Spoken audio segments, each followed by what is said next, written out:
kalau bicara mengenai keluarga, khususnya mengenai anak. Tapi yang kadang menggemaskan kalau melihat perilaku anak belakangan ini, itu seringkali itu yang berani melawan orang tuanya. Itu kan dari zaman dulu, Adrian. Bener, tapi kayaknya beda. Kalau dulu, kalau kata ibu saya, entah pendidikan ya, ataupun juga mungkin pengaruh-pengaruh teknologi belakangan ini, itu kalau orang zaman dulu tuh bener-bener orang tua ngomong apa udah diem.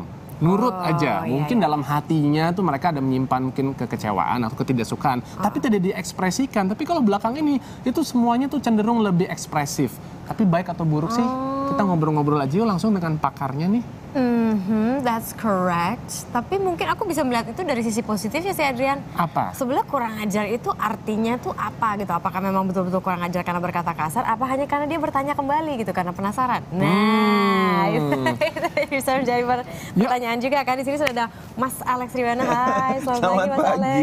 Pagi Mas Alex. Seru loh mendengar perdebatan orang tua ini. Karena ini pengalaman, ini kan belajar. Kami soon akan menjadi orang tua. Kita kan tentunya kepengen dong menjadi orang tua ini yang baik, yang menjadi role model, menjadi panutan. Memang saya dulu adalah seorang model, gitu. Tapi bukan model yang itu. Sekarang ditambahin role model. Tapi kalau Mas Alex melihat fenomena belakangan ini terhadap perkembangan anak seperti apa? Kata kunci yang pertama yang disebutin Adrian tadi, saya setuju soal ekspresif. Cuman bukan hanya sekedar si anak yang berbeda di zaman sekarang dibandingin anak zaman dulu, tapi si anak zaman dulu itu kan menjadi orang tua di zaman sekarang. Pada waktu dia dulu kecil, memang ada perbedaan di mana kalau dulu anak itu bisa lebih harus mendengarkan. Pada saat kemudian si anak ini sekarang berkembang menjadi lebih dewasa dan orang tua, dia bilang gini, saya dulu lebih nggak boleh ngomong. Sekarang saya membiarkan anak saya ngomong. Itu kita bilang perkembangan perubahannya seperti itu. Baru dari cara memposisikan anak dan orang tua. Cuman yang juga menjadi key factor adalah teknologi. Dengan kemudian anak zaman sekarang teknologinya lebih gila-gilaan, proses di mana dia melihat banyak hal, itu yang kemudian juga membuat dia lebih banyak yang bertanya, lebih kritis dan seterusnya. Orang tuanya juga harus lebih siap.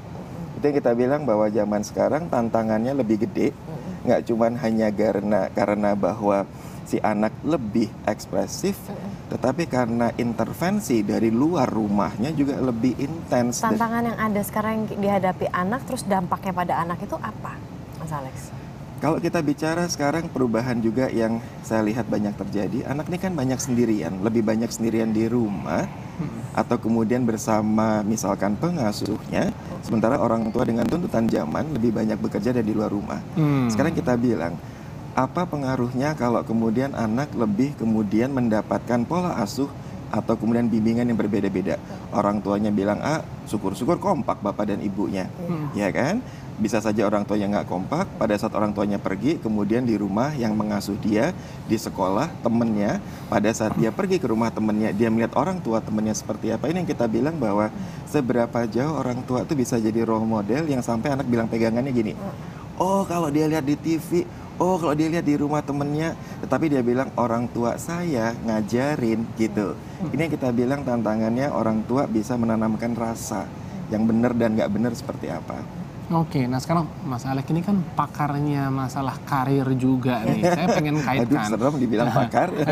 Karena banyak kan gini, orang tua yang dia sukses dengan karirnya. Misalnya punya posisi sebagai bos atau pimpinan di sebuah perusahaan. Tapi pada saat dia pulang, ya dia memang kepala keluarga. Contoh misalnya bapak ataupun juga ibunya.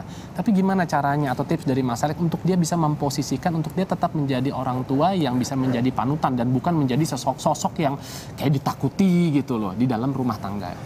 Satu kata kunci yang saya senang adalah bahwa parents itu bukan seperti sebuah jabatan formal, tapi tambahkan satu kata yang membuatnya jadi dinamis, which is a learning parent.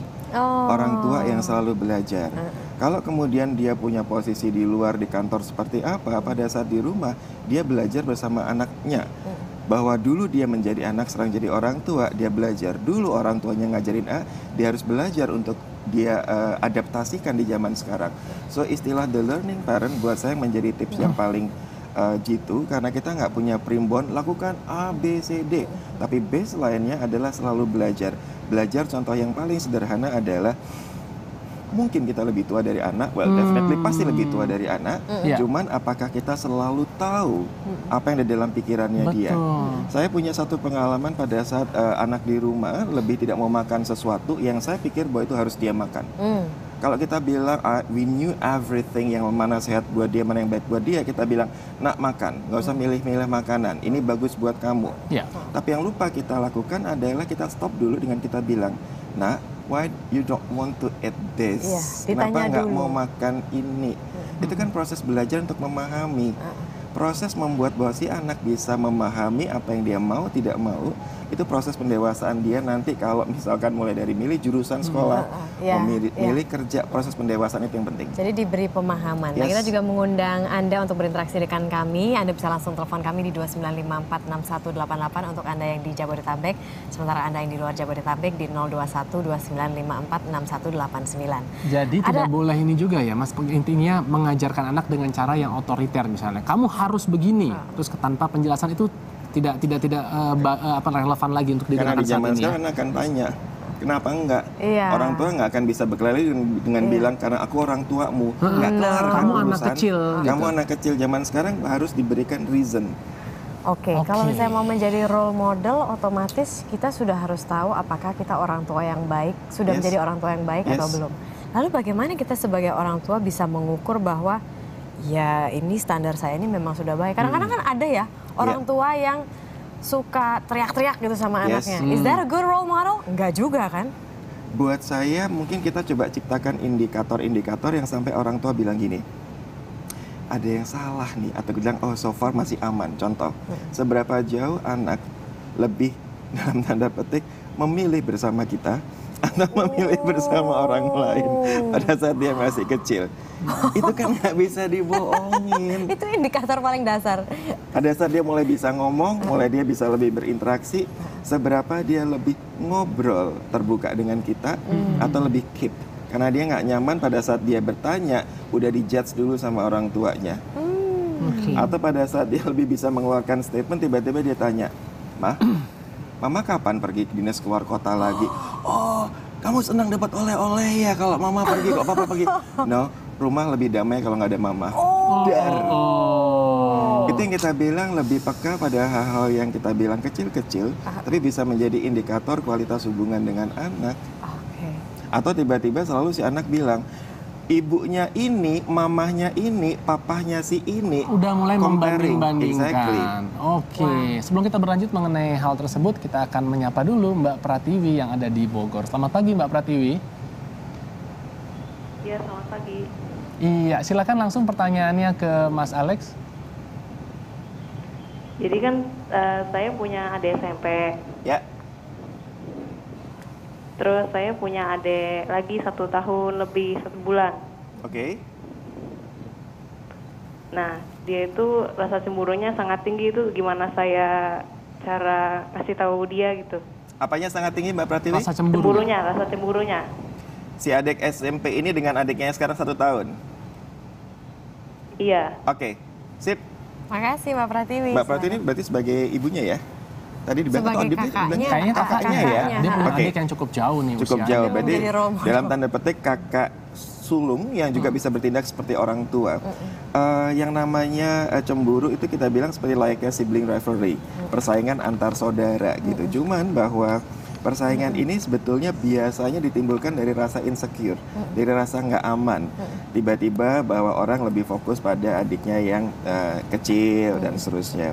Apa yang bisa dilakukan oleh kita sebagai apakah kakak, orang tua dan seterusnya adalah yang paling penting bukan bilang jangan iri, karena istilah jangan is only a statement, is only a word. Tapi bahwa dia akan menjadi tidak iri dengan sendirinya pada saat dia happier, lebih happy, pada saat dia kemudian lebih aman, itu yang kemudian membuat dia tidak akan cemburu. So as simple as sebagai orang tua bikin dia juga merasa aman, nyaman, bahagia dengan dirinya dan lingkungan. Dan contohnya misalnya kayak ada satu barang gitu ya, udah gitu ini biasa kan saudara iri-irian. So kita sebagai orang yang lebih tua yang akan menjadi role model, apa yang harus kita lakukan di situasi seperti itu? Kalau kemudian hanya seakan-akan kita beli 2 barang yang sama buat si SMP dan kelas 1 dan umur 1 tahun ini, karena umurnya terlalu jauh kan, mungkin buat saya kalau umurnya terlalu jauh strateginya adalah untuk mengajak dia untuk bersama-sama untuk kita bilang yuk kita sekarang ajak si adik main apa dan seterusnya, sehingga dia menjadi a part of the situation juga bisa. Atau sebaliknya si adik yang kemudian kita ajak untuk tuh si kakak gambarnya bagus banget, tiba-tiba menjadi fokus perhatiannya adalah si kakak. Itu cara kita mengalihkan bahwa proses fokusnya bisa berganti-ganti. Jadi sebagai jembatan gitu ya Mas Alex. But the point ini memang nggak gampang jadi orang tua. Banget. Berarti kuncinya kira-kira ada nggak tips menjadi role model apa aja sih yang mendasar yang harus kita punya? Yang paling mendasar orang tua lebih harus menyadari apa yang paling menjadi value-nya dia, prinsip-prinsipnya dia. Karena apa yang menjadi prinsipnya dia itu kan kelihatan buat anak. Kalau prinsipnya dia emang disiplin dari dasarnya disiplin, itu lebih gampang dibandingkan cuma sekedar minta anak untuk disiplin, itu satu. Yang kedua adalah ya walk the talk, apa yang dia katakan harus dia lakukan. Dan mungkin yang paling juga jadi tantangan terbesar, tidak hanya butuh orang tua, tetapi butuh satu desa buat gedein anak. It take a village to raise a child. Why?